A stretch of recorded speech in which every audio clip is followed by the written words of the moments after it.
Not doing too much these days. The weather's kind of shitty, so. Yeah, I guess it gets worse quite a bit earlier up there. Yeah, it's always like in the summer, it's like the same temperature. In the winter, it's always like 3 to 4 degrees colder. So like when you guys get rain, we'll get snow or like freezing rain. It kind of sucks, but we haven't got too much yet. We got snow a couple weeks ago, but it melted and shit, so it's not too bad. Do you do Yeah. any sledding in the winter? No, I don't do any of that. I hate the cold. Yeah, I I mean, just friggin' stay inside and go to the gym, and that's about it. nice, man, nice. Yeah. So, I guess we'll just hop right into it. Sounds Um, good. so what basically has it sunken in yet? Like, I remember right when we spoke, right when you won the championship, Yeah. you had said that well, it hasn't really sunken in. Have you kind of had some time to have that kind of settle into your mind now? Yeah, a little bit. Obviously we're I don't know, what are we, a month and a bit out of the season, and we haven't had any racing since. So yeah, it had some time to sink in. I kind of just came home and just enjoyed it with my fiance, the dog, and just kind of been doing my own thing. But I guess for me after that, it was kind of like I just had to get my knee dealt with like as soon as possible, because like what happened with my knee at the last round. So then I was dealing with that for a couple of weeks, and then now I'm just kind of like rehabbing stuff. So now it's really at the time to like sink in, like, hey, I did it. But at the same time, I'm also trying to plan some stuff for down south this winter. So I'm already like starting to look forward to next year, and have to do it again. So it's definitely sunk in, but I guess it's kind of one of those ongoing things. You always got work to do. I guess that's the nature of this sport, right? You're always looking ahead, and it's you just kind of want to move on to the next thing and not kind of slow down too much. Yeah, exactly. I think for like 2 weeks there, I wasn't doing too much. My knee was kind of bugged up a little bit. I was going in to see the doctor, but I guess I just took those couple weeks there to kind of enjoy it a little bit, and not I didn't really go to the gym. I was kind of just hanging out, enjoy it for the time being. And then I had to get onto rehab and stuff with my knee. Luckily, I didn't need surgery, so that was obviously a bonus. And now just strengthening it back up so that when the time comes where I can go down south and ride, I'll be back to 100%. And for people that don't know, can you explain the injury and the extent of it and what exactly happened?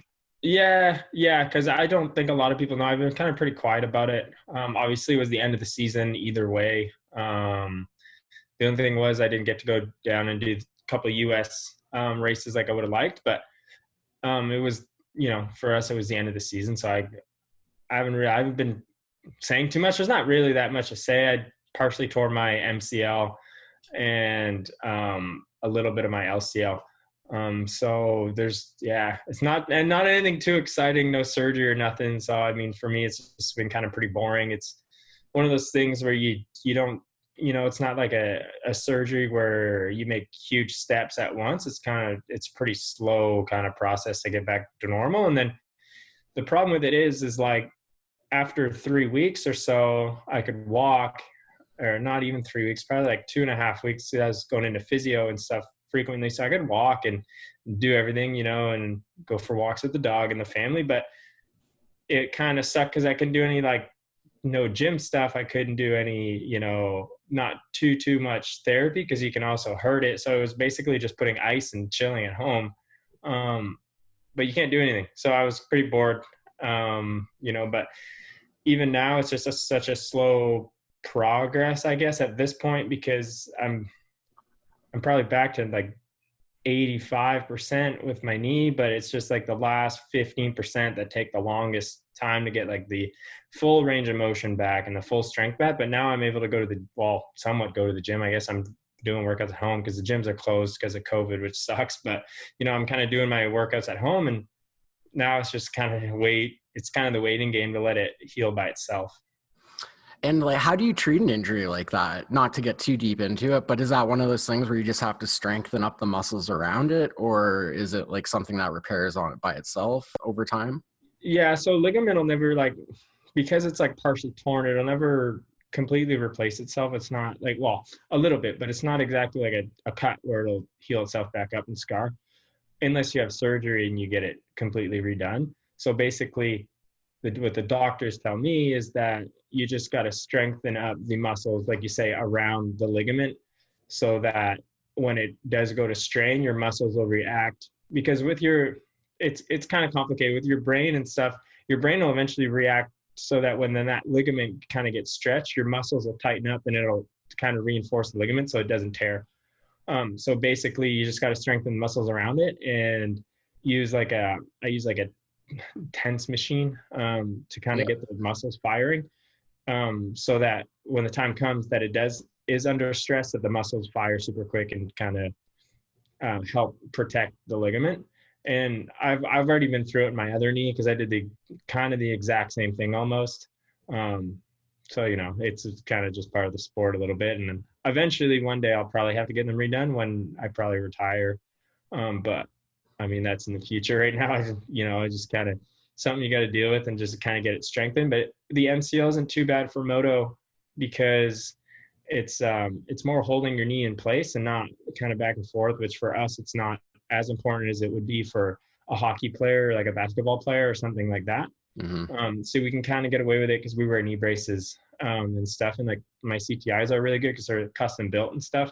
And I have an actual extra strap on my knee braces to help protect my MCL. So for me, it's just getting it comfortable so that it doesn't hurt while I ride, basically. All right, so enough about that. Let's get back to some more like to the beginning of the season. You went on a crazy tear basically to start the year. Well, basically all season. They're not just to start. You basically pretty much continued. Just looking back at Gophers, just to go maybe back to that race. How did you feel coming in? And did you? I don't want to say surprise yourself, but was it just like could you believe that it was happening and like you were just running away with it so easily? Not so easy. I don't want to say so easily, but like you made it look easy, I'll say, from the outside. Yeah. Obviously, looking back at it, it's pretty surreal. I think I went six or seven. I don't know how many I went in a row, but quite a few. Yeah. We went on a little streak to start the season. But honestly, yeah, it was surreal, and I surprised myself because I going into that class, like I even said it before the season, like I didn't know where I was going to fit because one, I only did like a couple preseason races that don't really mean that much. I mean, we're not on our race bikes and stuff, and we still have a month to get ready for the season. So I mean, they mean a little bit, but not that much. I had a couple of those under my belt, and I mean, it was at go for only one track and the rest. So I had that, so I knew I was in a pretty decent spot just by racing a couple of them, but you never really know. So going in, I was like, oh boy, where are we gonna fit? Um, and then I knew if I could get through qualifying good, because I've never really been the best at time qualifying in the past, which is something I had worked on this season because, like it or not, sometimes gate pick does matter. So I knew when I went out there and I was P1 with a little bit of time on second, I knew it was going to be a good race and I was going to be able to be at the top. But to actually put it all together, you never really know what's going to happen.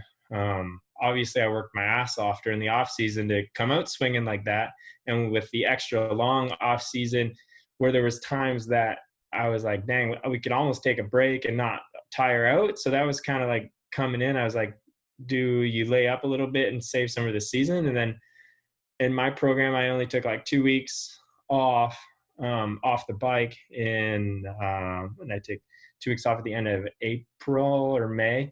Like you mean May, during I think. during the COVID break or whatever. Yeah, Yeah. kind of where it was like pretty bad. So I kind of took 2 weeks off there and then basically just kind of pounded it out and just hoped that I didn't, burn out halfway through the season.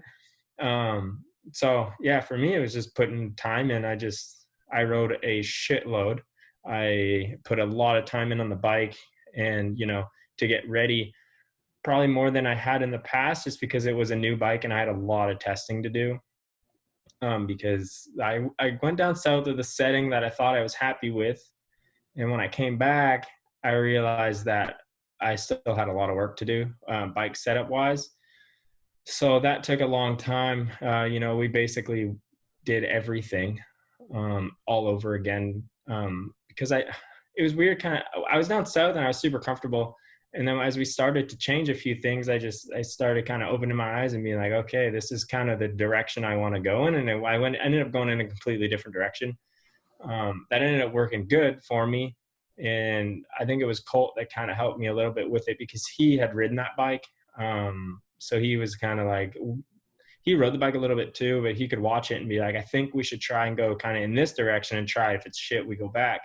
Um, so we ended up doing a lot of testing, and that took a lot of time. So we used COVID break, kind of that delay, to our advantage a little bit, whereas maybe some of the other guys didn't. I don't know, but it sure helped us come out swinging in July. Well, you're pretty, yeah, I guess it makes sense because you were basically staying out at Gopher Dunes some of the time. Like you had your trailer out Yeah. there and stuff. So the team's there, track there, the first round. Mhm. It just all kind of worked out perfectly for you. And then you just came out. And to be fair, those couple of Ontario races, there was pretty solid, gate of pros there because I think everyone was kind of, not like wanting to get ready for the nationals probably. Yeah. Yeah.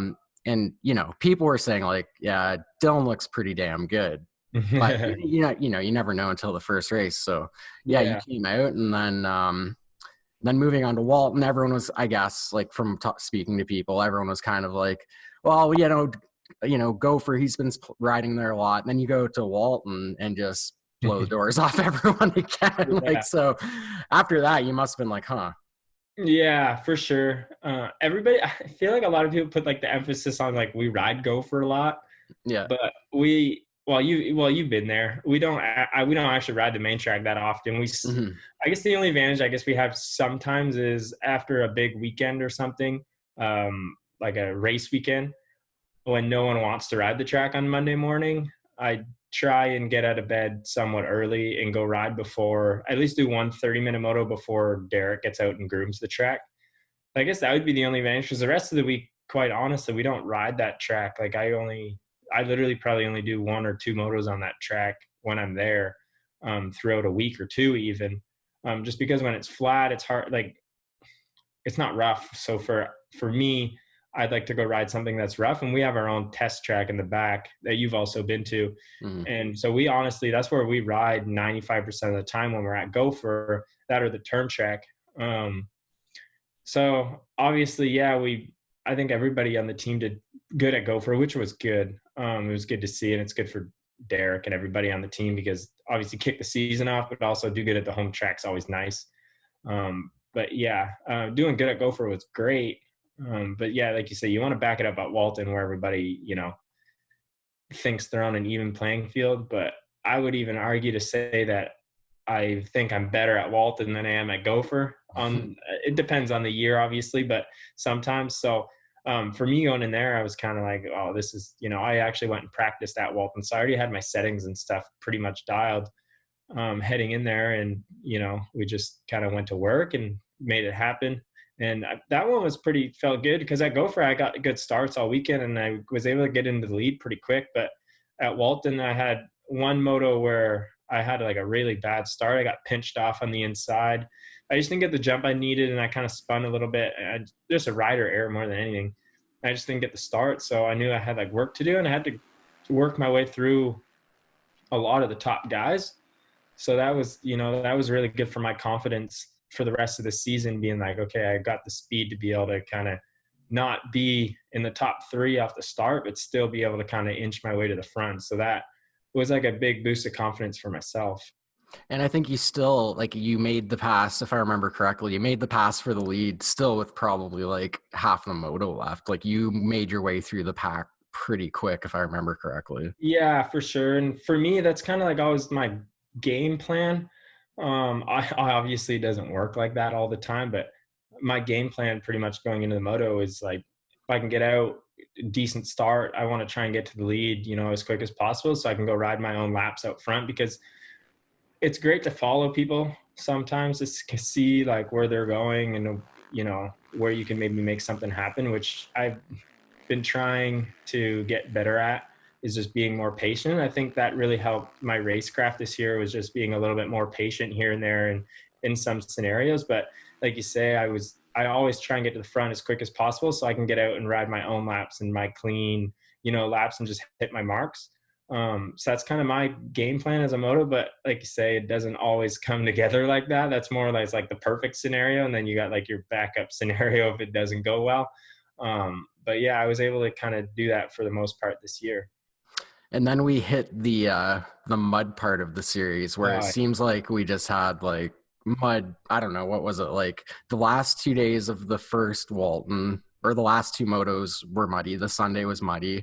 Then I think, was it like half the next weekend was pretty muddy. I think yeah, kind of cleaned up like the last moto on the Sunday, yeah, and yeah. then we get to Sandali and the same thing again. So that right there, man, like that had to be a little bit stressful. Like just knowing that there's things that could be completely out of your control, bike issue, like things that happen in the mud, you know? Yeah. Yeah, the mud as a rider and for a team when you're winning the championship isn't always ideal Mm-hmm. because it brings in a lot of variables that you can't control. Like water can get into an ECU and hurt the bike, or you go down, or you're too hard on the clutch, which I have been in the past, and you fry the clutch and the bike stops moving, you take a DNF, or you come together with a lapped rider, which is way easier. So there's a lot of variables that play out in the mud that a lot of the times you can't even control. So yeah, Walton on the, when was that, Saturday night, I guess, before the second Sunday there. Yeah. Yeah. Because I stayed in my camper the whole season for the weekends.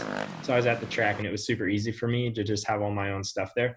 So I think at about 5 o'clock in the morning, I could like start to hear the rain come down. And then I was just like, it just like turned over in bed and I was like, oh boy, this is going to be fun. Yeah. Just try to get an extra hour and a half of sleep till about 6:30 and then get up, and then you open the door and you go, oh boy, this is gonna suck. But I mean, at that point, it's the same for everybody. So you kind of just do what you can. But I was actually lucky enough. I had my practice bike there because I rode. Well, I think I only rode one moto during the week. I rode one moto that week. So I had my practice bike. So I went out for practice on my practice bike. So we hadn't ridden mud in a while because Ontario was so dry where we were training. Like, well, you Yeah. would know, like with Yeah. the farm and stuff, it was Yeah. so dang dry that you couldn't find water if you tried. We emptied a pond this year. Yeah, exactly. And Derek was pumping from the back pond to the front pond because like we were getting low on water. Yeah. Even to water like the tracks at Gopher. So it was like we were trying to find like places with moisture because we don't always ride at Gopher. Like when I'm down there, we go to like some private tracks and stuff to go ride. But everywhere was so dang dry. So then we got there and it rained, and I was like, I haven't ridden mud since Carmichael's. Like it's been a while. Mm-hmm.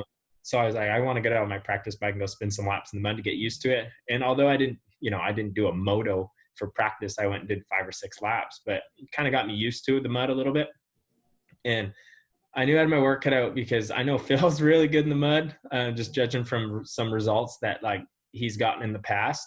And then I knew T-Dags is going to be good in the mud. And then there's always somebody that just kind of comes out of nowhere and is really good in the mud. So I kind of, in my brain, I was like, all right, like we're going to have to let the streak go possibly. And we did, and just kind of try and ride a smart moto and get as much points as we can on a day like that.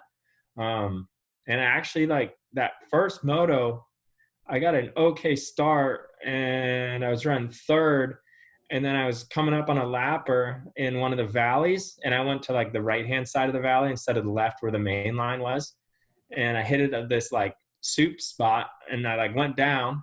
So then I picked my bike up. It weighs 300 pounds at that point. And then I'm like, okay, we'll just get to the finish. And I like came around, I think like 3 laps later. And because I thought we were already like pretty far into the moto. Because I mean, when you're riding in the mud, it feels like a long time in a race, especially when you're not like winning.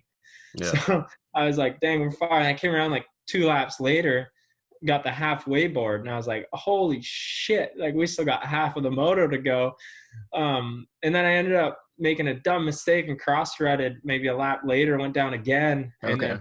then Matt got by me. And then I was like, oh, like I'm done. Like let's just finish the moto off before I throw the whole championship away. So for me, that was kind of like a struggle because I'd come off like winning so many motos, and then I was struggling and I couldn't really. anything I would do, like I wasn't pushing, and I would just make stupid little mistake that would kind of ruin like my momentum. So I was just at that point, I was just like, all right, we're just gonna cruise to the finish line and not, not worry about, obviously we want to win, but not kind of worry about winning and just, finish the race with good points. So yeah. And then you bounced back and got the win the next moto. So just kind of. Yeah. Actually came back and I was pretty pissed. Like I gave my bike to Justin and stuff, and I was just like, dude, I got to regroup. Like, that wasn't good. I wasn't happy with that. So we regrouped a little bit, and then like for those guys, because I know some guys switched bikes, but I don't normally like to switch bikes, like just because sometimes the engine gets hot or whatever. So people like to switch into mud moto, but I like to run the same one. So Justin had like his work cut out for him just to get the bike ready and get all the mud, because Walton mud is like super heavy and thick. Oh yeah. And so when the sun kind of came out, so it was really thick. But yeah, that and like that weekend, I wish I would have had back, because we made, I guess, Colton and I, we made a tire choice that was like, I got to the line and I was like, shit, no one else has a hard pack tire. Mm-hmm. So I was like, dang, everybody's got a paddle. So then I knew, I was like, either I'm going to be a hero or it's going to go like shit. It ended up kind of going like shit a little bit, but I switched it for a paddle for the next moto, and it went a lot better. And we made some bike changes a little bit, but yeah, it was more or less just like you have like 45 minutes to regroup and get your head back in the game, Yeah. I think for after probably the first moto on the Sunday morning after the 250 moto, I got a picture of them bringing Ryder's bike over on a skid steer. It was so caked and so heavy with mud. So that was the conditions that you guys were dealing with. It was, just to say a mud moto doesn't really do it justice. It was like prep the track for a normal day and then like till it deep, and then it pours like crazy. So you have like 3 feet. Like it was insane. Like it was hard to walk around. Like one of the worst parts was actually right by the mechanics area, which was super sketchy, because I was like coming into that spot, literally just like gripping the bike as hard as I could, and there's like I had my head down because it was getting roosted because it was super sloppy. It was like so deep. Like even on a 450, I was like getting stuck almost. Yeah. And then the ruts are just going everywhere. So like you're kind of just out of control. So I literally turned the corner before the mechanics area and like look at the top of the little knoll to go down and just hope I made it. Like there was no skill involved there at all. I was just like full head down and just hope I made it to the knoll to go down the hill. Like it was gnarly. And I didn't expect it because it kind of like pushed some of it off, but as soon as we dug through like the first 2 inches of like decently hard stuff, it went away bad. Yeah. And even I just had this flashback memory because after like, what is it, like that kind of bridge step down, and then you go over like the 180 and before the rollers or whatever. Yeah. I'm standing there and there's like a huge puddle forming. Yeah. And Derek is like, Schuster is standing on the other side, and we just like made eye contact and we just both started laughing so hard. So it looks so fun, like, because you guys are some of the best riders in the world, and it was like people were struggling, not like the top 5 guys, but like everyone was struggling pretty hard. I was struggling. It was rough. The problem with that part was there was like a rut that started at the step down before it. I went all the way through the one corner into the mud puddle, and then you kind of had to set yourself up for the next rut and the next one, because there was only one decent line through there, else you were like really in the slop. But like the puddle would throw you off, like depending on what kind of hole you hit in the puddle. Yeah, it was gnarly. Like it sucked. yeah, for sure. So enough of that. That was a miserable day, I think, for everybody. But you still got the overall. So, and then next Walton, kind of same thing. Business as usual. You get back. What'd you get? Let me see. What'd you get there? The first Walton I won the 3, and then the mud one I went. What'd I do? I went 4-1 for second. Okay. Oh yeah. Okay. So then Phil got the overall at that one. Yeah, because Phil went. Okay, yeah. Phil went. What did Phil go? 1, 2. Yeah, something like that. I just have your stats up here right now. Yeah. So then we which actually pissed me off because I really wanted that freaking sword. Yeah, the only thing from Trophy. the year. I won the first weekend, and then I Yeah, lost the second one, and I was pissed. I yeah, told Phil, that was a sick. I was like, I That, wanted that freaking trophy, but yeah. I Well, guess it's always next year. you got to give him something, I guess. Give him the sword. No, I'm just kidding, Phil. Don't kill me. Yeah. Then we go to Sandali, and overall there you go 1-3-2. What was Yeah. the story? Oh, I remember. Okay, so we spoke after the race, and the first day you won, but you Yeah. weren't happy with your setup. Can you get into that a little bit more now? Like what was going on Yeah. like that day? Yeah. So the first day was in the mud where it rained a bunch again, kind of like Walton, kind of same scenario. Wake up in the morning, it rained a bunch, but they knew the rain was coming, so they kind of flattened the track a little bit. And it was just soupy. And then I actually got a good start. I think Moff and I were running kind of up front, and then I was able to make a pass with, I don't know, whenever. I don't even remember when in the race, but I was able to make a pass and kind of get a little gap. And in the mud, it's always nice to have a little bit of a buffer because you never know what can happen. So that actually moto was decent, but I wasn't super happy with my setup, like you said. I was struggling. I felt like the back end was riding pretty high. Coming into some of the corners, it was like kicking me, looked kind of weird. So I went back and I changed some suspension stuff. So for me, I have a setting that I always go to. It's like kind of my default setting, basically. And I don't really go on a different racetrack. I don't really go too far away from that setting. Maybe a click or two here and a quarter turn on the high speed here and there, depending on like how the track sets up or what the track's looking like on that day.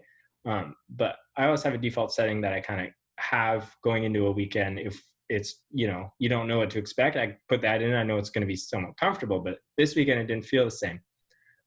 So I went back and we kind of talked about what we could change or whatnot. So we changed a few suspension stuff. So for the Sunday, yeah, Saturday went well. And then the Sunday, but I mean, it was muddy, so it's hard to tell your setup, right? Because the next day it's going to be completely different. So you don't want to set it up for the mud that you just rode in and have it be dry the next day, which it was a little bit drier. So I just went into Sunday kind of on my default setting. And then the first moto, I don't even remember what happened. I was pretty pissed off after the moto, to be honest. Yeah, I honestly kind of erased that moto. Yeah, just memory. I don't even have it. I know I got third. I know Phil and Moff won too.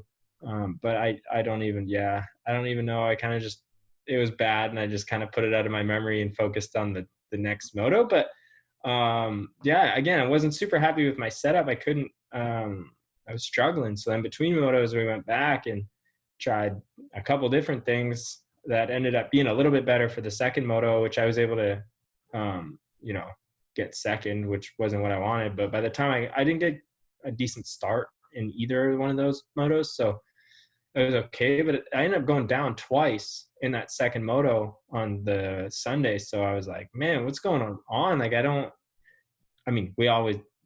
we go down once in a while, but like, it's rare that I'll go down twice within a span of a few laps, like super rare, unless like it's in the mud or something. But in practice, like it's very rare that I go down. So to do it in a race, I was like, man, this is weird. But yeah, again, I was kind of just struggling, but after the weekend, I actually tried a different tire that weekend. That was I should have taken it off and went back to what I ran all year, but the way the track was set up, it was hard underneath and kind of like Sandali gets. It's a little bit harder underneath and softer on top. So I actually ran a 120 paddle, which is has a bigger, it's wider. So I ran that, but I don't know, it made my back end feel really dead. Okay. So it made the back end not like soak up the bumps. It made it feel like really dead. So it kind of just would like float. Yeah. Okay. Kind of like put my back end out of a rut where I would think it would want to drop into it. It's just super small things. But I mean, on a racetrack, when you go around it so many times, like one little, like 2 inches with your back end too far up, it'll spit your back end out. And that's what happened both times, is back end missed the rut and I just kind of slid out. But so that we changed that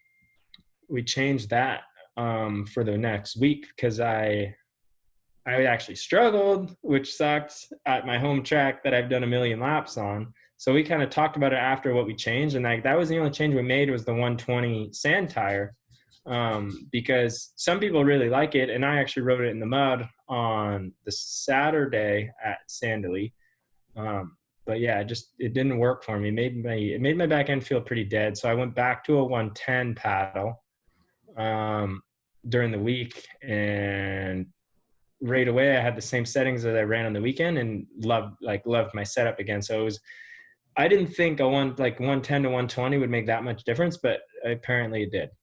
Well, yeah, because when I was reviewing the video, like from the weekend and doing the slow mo clips and whatever, you can tell from some of the angles, like when you come in past the mechanics area and up that kind of bridge or Yeah. whatever, there's your back end is swapping quite a bit going Yeah. up, and there's little things your rear end. A couple of like clips that I saw, going up the finish line, even like you do like a little like a little swap, I guess, going Yeah. up like at high speeds too. So is that kind of what you're feeling, or is that something? Yeah.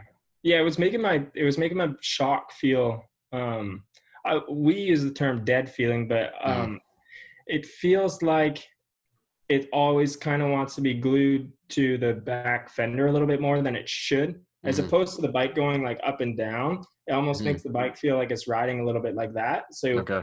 when you do hit like Santa Lee gets those like those rollers coming out of the corners. So when you do hit like a G out, it's gonna make it feel weird, and it's almost like gonna pack the rear end, and then it'll split it side to side or up and down. So what was happening to me is into the tighter stuff when I'd hit a braking bump, it was kicking it up too high.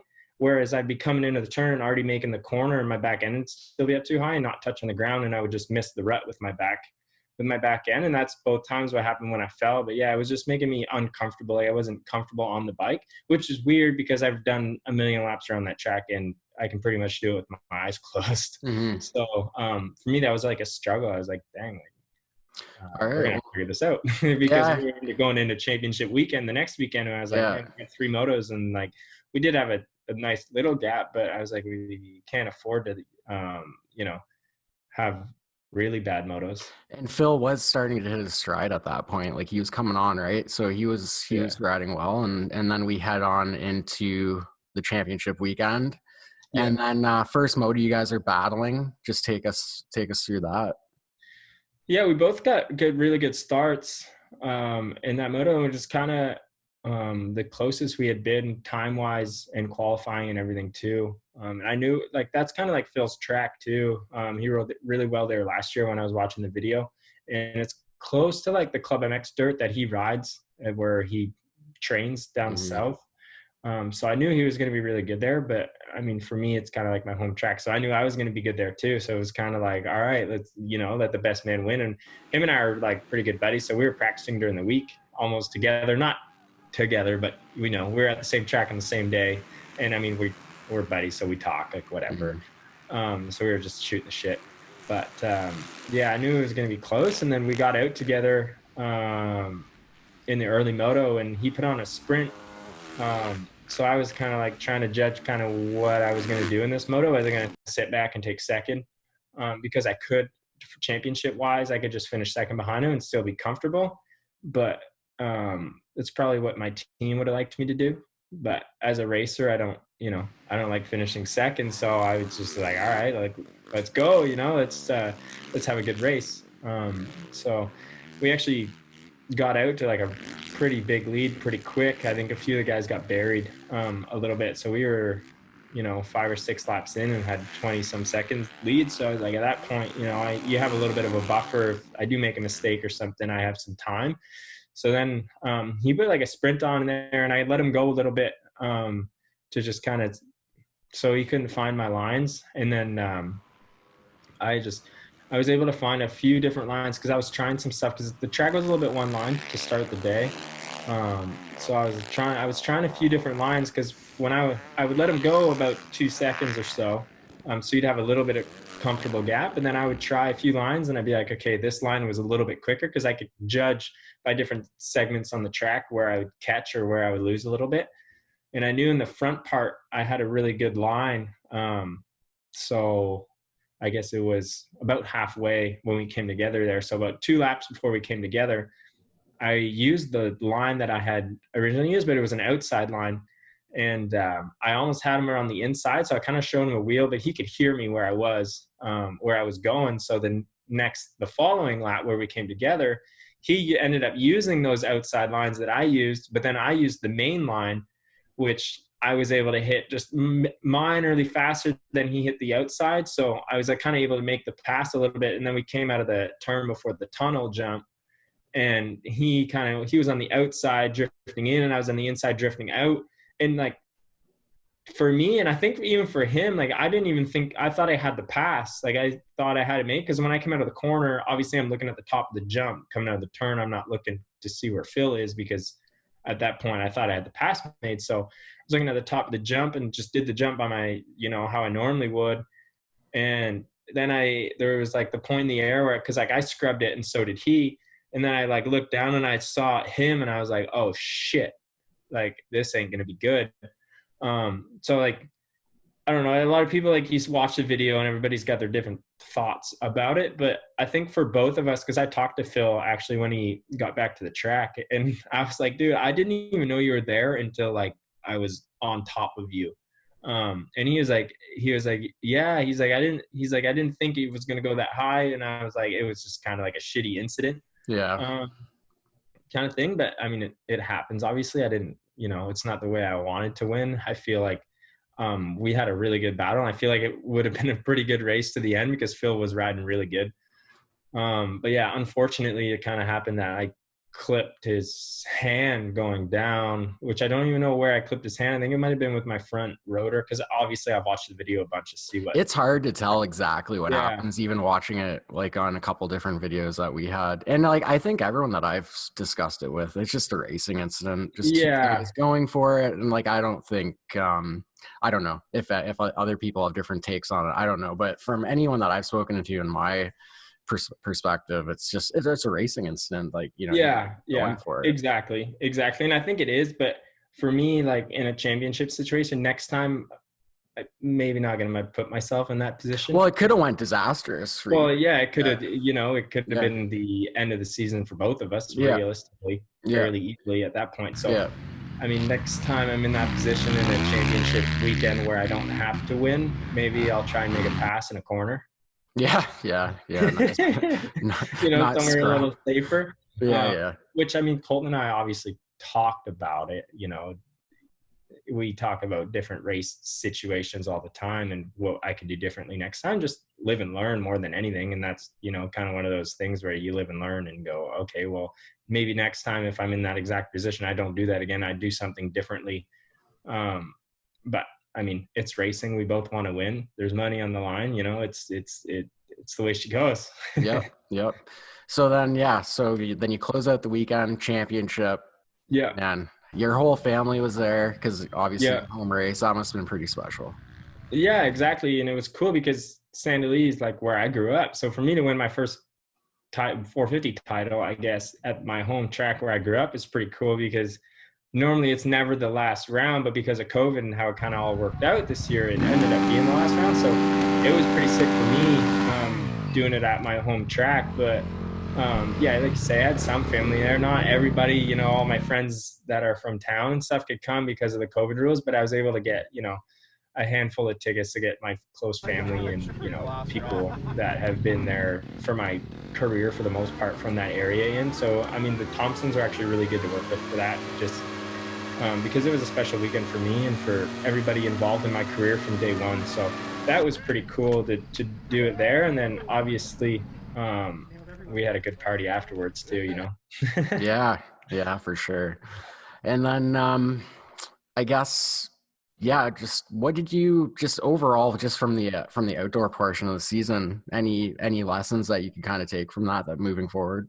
Yeah, obviously, the one thing I can take out of it is obviously that, confidence-wise, it's great. For me, heading in next year, I know my speed's really good, and I also know a few things on the bike that I need to work on. But for me, heading into this new season, it's going to be getting the new model of the Honda 450 kind of dialed, because it's a whole new chassis, a whole new engine, kind of pretty much a whole new package, So that's going to be the next, thing that I'm going to have to be working on is getting that, because we had that other bike pretty dialed. Colt raced it for a number of years, probably 3 years on that chassis and stuff. Well, the chassis changed a little bit, but it was pretty close. So now we kind of got to go back to square one and get an engine down to the engine builder, get him to build a few to see what I like. And, it's going to be a hassle with COVID and stuff So too. yeah, that's I guess I guess you're probably itching to get down south. What's your plans for that?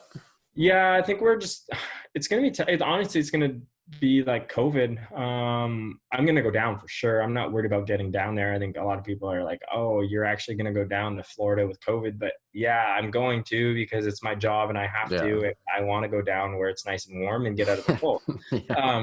For me, it's pretty Or simple. remember, I thought COVID didn't live in the Yeah, warm yeah, weather. yeah, exactly. But then everybody's like, "Oh, COVID's really bad in Florida." I'm like, "Yeah, but you don't really see where we're at in Florida, in exactly the most populated places Yeah. in the world. Like we're kind of out in the boondocks at a dirt bike track. We go to the grocery store once in a while, and that's about it. You're at the track." So, Down in um, Tallahassee. yeah, exactly. So that's kind of the plan again. I was talking to Jeannie about going to the farm again, but they're kind of there might be something happening there for next year. So just kind of waiting to hear back about that. And if not, probably I've always liked going to GPF. I've done that for a few years with Okay. Colton. So that's kind of my default. If the farm kind of doesn't work out, is just go back to GPF. But I mean, the farm and GPF and MTF are within 5 minutes of each other. So Yeah. it's Yeah. it's in the same area, which I've been comfortable with for the last few years. So I know the area and everything, and I've been getting to know a few guys that stay down there, throughout that time of the year for like some Supercross stuff. So it's good. I have some guys to ride with and some connections and stuff down there. So that's kind of my go-to spot for the most part. But yeah, I'd probably go down in mid-January, I'm going to assume, because it doesn't sound like we don't have a schedule or anything, but it doesn't sound like it's going to start till June. So doesn't look like we're going to have the arena crosses in the spring. I mean, hockey's already, or concerts and stuff are already getting canceled in the spring. So I don't see us having any arena cross. So I feel like it's going to start with outdoors again. So it'll give us lots of time prior to the season to get ready if we go down in January, and then gives us some time to get bikes and parts, because with COVID, we all know that the shipping and everything's a little bit off right now in manufacturing and stuff. So, I mean, that's not exactly my job to deal with, but I know that it's not going to be as easy as it was in some of the years to get bikes early and parts early and everything to go down, because with this new model of bike, it adds a lot of pressure to Justin and Derek to get everything that we need to go down south. Because if something does go wrong, which in the past we've been pretty lucky, Florida's gone pretty smooth, but if something does go wrong, we need some stuff to fix the bike with, obviously. So yeah, kind of a waiting game at this point and see. But obviously, yeah, Cairo will probably be where I'll be at for the winter. And yeah, mid-January normally is when I go down and start get riding and testing. And as for right now, just going to the gym and resting up and trying to get back to 100%. Well, I'll just miss you then, because I'll be heading out to on the 15th, like whatever, for the first round of Supercross. So, Yeah. So that's too bad, but Hey, whatever. Did they change? Well, I might plan a week or something prior to that. I don't know. Sometimes if I can get a bike, I'll just go down for a week and get out of the cold at Christmas time. Depends on the year. Yeah, But, I'm pretty excited to get out of here. yeah. You and me both. It's chilly, but it's also nice to be at home, because this year, because of COVID, I was in Ontario a lot at Gopher, so I really hadn't been home much all year. So it is nice to be home a little bit with the family and enjoy some home time a little bit, because I lived in a camper a lot during COVID and last winter and stuff. So it definitely is nice to be home. But yeah, like you say, the cold's going to start to suck. So you mentioned earlier that you had planned following Supercross, if you hadn't have hurt your knee, that you were planning on doing the last two AMA Nationals. Is there anything in the plans this year at all for doing any American races and kind of like showing what you got down south? Yeah, it's always like a plan of mine. It's just a matter of if we have everything it takes to make it happen. I'm normally pretty game to go do it as long as it makes sense. not only financially, but like at the time of the year that, if we all know injuries can happen, but if something does happen, I'm not going to completely screw myself for the series up here, because obviously with contract obligations and stuff, like my job is to win up here. Mm-hmm. So a lot of like, yes, I do like going down to the US and racing. Is it risky sometimes? Yeah, because it can ruin, your job that you have to do up here, which we get paid to do. But is it fun to do it? Yeah. And that's why I like to do the outdoor stuff after the season's over, because I mean, the pressure of the season's off. If you get injured, you have time to heal up. So that's why I like doing those. And I was supposed to do the last two in Colorado and in California, the last two outdoors, but I hadn't mentioned it until, well, the last weekend, I guess, before I hurt my knee, and I didn't end up doing it, but which kind of sucked because I had a pretty sick deal lined up. But sometimes that's the way she goes. It's life. But yeah, I mean, the one I would like to do eventually, I don't know if it'll be this year. I hate to kind of leave everybody in the dark a little bit, but I don't know if it'll be this year or the year after. I feel like I say that every year. I'm a broken record, but it would be Daytona. I'd really like to do it. Colt's done it in the past, and we practice Supercross while I'm down there for the arena cross stuff. So I have some Supercross experience. It's just a matter of putting it all together and getting and really good setup for down there, because apart from the last weekend that we had here, my setup's pretty soft for a Supercross setup. But I mean, if they're going to start building whoops like they did at the last weekend and here in Canada, we're going to need to go to a stiffer setup eventually, which will actually help for down south, because right now I go down there with my setup and I can hit the bigger whoops, but one time out of 10, it's not going to go great. And I end up on the ground, which is, just something I got to work on. I got to do something with my setup if I'm going to go do a race, because, I don't want to go there and not qualify. Like, I want to make the main and I want to do good. Because I'd be pissed if I didn't. Yeah, for sure. So if I'm going to do it, I want it to be done right. And I want it, I want to do well and represent our country well. So that's kind of my thing. I'm not going to half-ass it and go do it, because that's kind of not my style. If I'm going to do it, I'm doing it 100% all in. We're going to win, Yeah. Yeah. Well, hey, I don't see, like, I mean, in my opinion, which doesn't mean much, but I think you're like easily, pretty solid main event guy, I would say. Yeah. I mean, it depends on the how the track's built and stuff too sometimes, but yeah, I would assume so. I mean, I'd probably try, and the 450 class is pretty deep these days.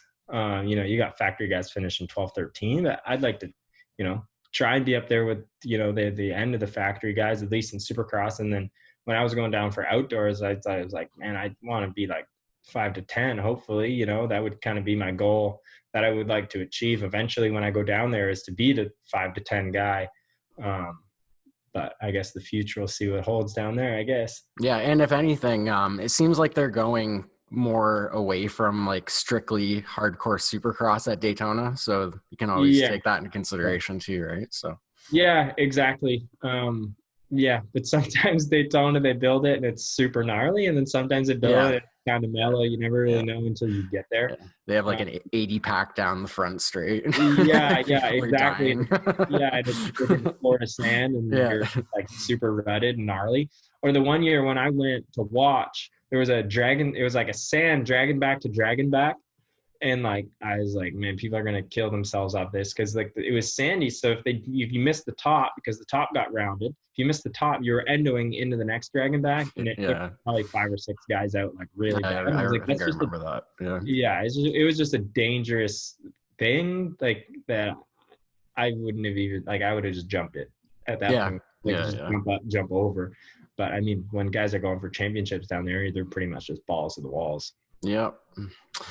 All right, man. Well, hey, I really appreciate you joining me on the podcast. Hopefully we'll see you down south. If not, we'll see you down the road here in a little bit. Man. Yeah, man. Thank you for having me on. It's good to chat. And honestly, anytime, man. I enjoy talking moto. It's kind of been slow these days. Not much going on in the old moto world anywhere. Yeah, true, right. Yeah. Right. But yeah, I enjoy talking moto. So anytime, man. And hopefully I can see you down south, or even maybe when I'm down there, come come stay with me or whatever, shoot some stuff, and yeah. That'd be dope. I'd be fully down for that. All right, man. We'll stay in touch. All right, sounds good, buddy. Have a good one. Yeah, you too. Thanks, dude. All right, later, bud.